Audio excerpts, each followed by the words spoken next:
ನಮಸ್ಕಾರ. ಗೌತಮಿ ನ್ಯೂಸ್ ಕರ್ನಾಟಕ.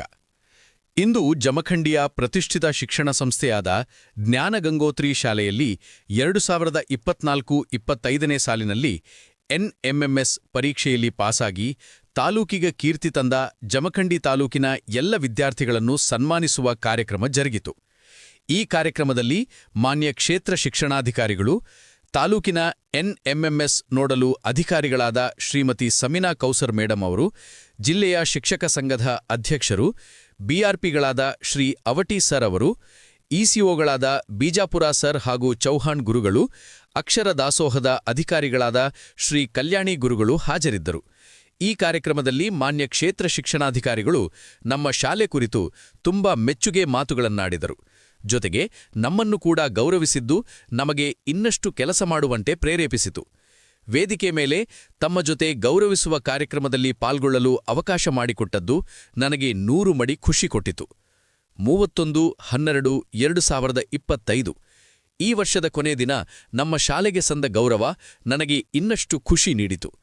ನೂತನ 2026ನೇ ವರ್ಷವೂ ಕೂಡ ನಿಮ್ಮ ಶಾಲೆ ಇದೇ ರೀತಿ ಸಾಧನೆಯತ್ತ ದಾಪುಗಾಲು ಇಡಲಿ ಎಂದು ಹಾರೈಸಿದ ನಮ್ಮ ಇಲಾಖೆಯ ಎಲ್ಲ ಅಧಿಕಾರಿಗಳಿಗೂ ನಾನು ಕೋಟಿ ಕೋಟಿ ಪ್ರಣಾಮಗಳನ್ನು ಸಲ್ಲಿಸುತ್ತೇನೆ.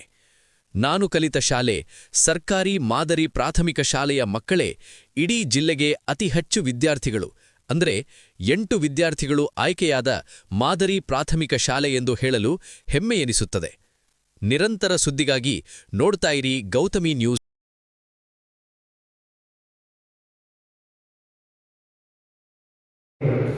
ಈಗ ನಾವು ನೋಡ್ತೀವಿ ಎಷ್ಟೋ ಮಕ್ಕಳಿಗೆ ಬ್ಯಾಗ್ ಓಪನ್ ಮಾಡಿದ್ರೆ ಸಾಕು ಎಲ್ಲ ಚಿಪ್ಸು, ಕುರ್ಕುರೆ, ಪಪ್ಪಳ ಎಲ್ಲ ತಿನ್ನುತ್ತಾರೆ.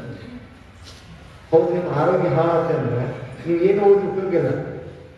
ಈಗ ನಾನೀಗ ನೋಡಿ ಗಾಂಧಿ ಸರಿಯಾಗಿ ಮಾತಾಡಕ್ಕೆ ಬರ್ತಾ ಇಲ್ಲ ನನಗೆ ಆ್ಯಕ್ಚುಲಿ. ಹೌದಾ? ಅದಕ್ಕೆ ನಿಮ್ಮ ಒಬ್ಬರು ಗುರುಗಳಿದ್ರು. ಈಗ ನಿಮ್ಮ ತಾಯಿ ಅಥವಾ ನಿಮ್ಮ ತಂದೆನ ಗುರುಗಳನ್ನು ಸ್ವೀಕಾರ ಮಾಡೋದು ತೊಂದರೆ ಇಲ್ಲ. ಬಟ್ ಲೈಫ್ ಲಾಂಗ್ ನೀವು ಯಶಸ್ವಿ ಆಗ್ಬೇಕಂದ್ರೆ ನಿಮ್ಗೊಬ್ಬರು ಗುರು ಇರಬೇಕಾಗ್ತದೆ. ಇವತ್ತು ನಾವು ಇಲ್ಲಿ ವೇದಿಕೆ ಮೇಲೆ ಕೂತ್ಕೊಂಡ್ರೆ ಎಲ್ಲ ಒಬ್ಬರು ಇವರು ಯಶಸ್ವಿ ವ್ಯಕ್ತಿಗಳಿದ್ದಾರೆ ಮೇಲೆ ಕೂತ್ಕೊಂಡ್ರೆ. ಆ ಯಶಸ್ವಿ ವ್ಯಕ್ತಿಯ ಹಿಂದೆ ಒಂದು ಕಣ್ಣೀರಿನ ಕಥೆ ಇರ್ತದೆ. ಆ ಕಣ್ಣೀರಿನ ಕಥೆ ಏನು ಅಂತೇಳಿ ಅವ್ರಿಗೆ ಹೇಳಲಿಕ್ಕಾಗಲ್ಲ.